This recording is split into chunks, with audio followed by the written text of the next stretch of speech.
জমি মালিকদের সই নকল, পটাশপুরে জমি প্রতারণার অভিযোগ, জাল দলিল বানিয়ে জমি প্রতারণা।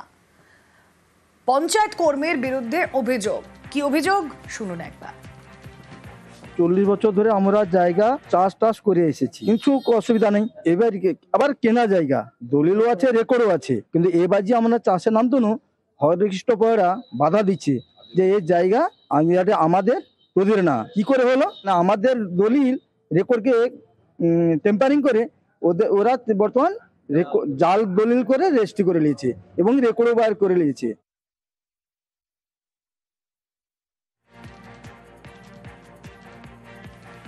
পটাশপুরে জমি প্রতারণার অভিযোগ, কথা বলবো, প্রতিনিধি পঙ্কজ রয়েছেন সঙ্গে। পঙ্কজ, দেখো রুমেলা, একেবারে চাঞ্চল্যকর ঘটনা, যেখানে পটাশপুর 2 নম্বর ব্লকের সাউথখন্দ গ্রাম পঞ্চায়েতের আদ্রাইয়া গ্রামের ঘটনা, যেখানে খোকন মন্ডল, তপন মন্ডল, ক্ষুদিরাম মন্ডল এবং অভিরাম মন্ডল তারা দীর্ঘ 40 বছর ধরে একটা 28 ডিসমিল জমি চাষ করে আসছে।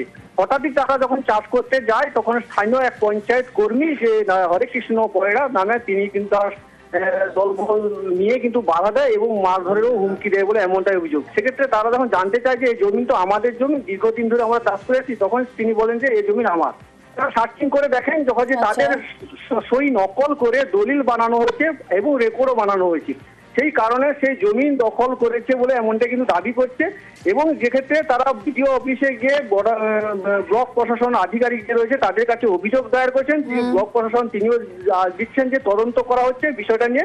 তবে এই যে চাঞ্চল্যকর ঘটনা, তার আরো অভিযোগ করছে যে বেলার অফিসের কর্মীদের সঙ্গে এই যে হরেকৃষ্ণ পয়রার কিন্তু যোগাযোগ রয়েছে। সেই কারণে কিন্তু তারা টেম্পারিং করে তাদের রেকর্ড থেকে নাম কেটে, অরিজিনাল যে সমস্ত জমির মালিক আছে তাদের নাম কেটে তাদের নাম কিন্তু হরেকৃষ্ণ পয়রা তার স্ত্রীর নাম করেছে। এই নিয়ে কিন্তু চাঞ্চল্যকর ঘটনা সৃষ্টি হয়েছে পটাশপুর এলাকায়। বেশ, যদিও তার বিরুদ্ধে ওটা সমস্ত অভিযোগ অস্বীকার করেছেন ওই পঞ্চায়েত কর্মী। আমি অবধি কোনো কাউকে অভিযোগও করি না, আর এই ব্যাপারে আমি জানি না, আমাকে অবধিও জানানো হয়নি বা আমি বুঝতেও পারিনি। আমি সরাসরি তো আমাকে প্রমাণ দেখাতে হবে, অমনি তো মুখে করলে হবে না। ব্যাপারে কোনোদিন সেই প্লটের মধ্যে আমি জানি না ও যাই নাও। অভিযোগ উঠেছে, তদন্তও হবে, আশ্বাস বিডিওর।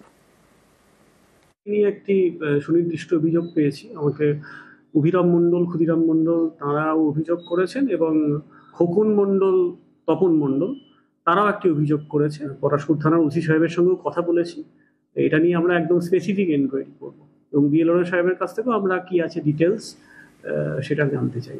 এটা এখন তদন্ত সাপেক্ষ, দেখা যাক।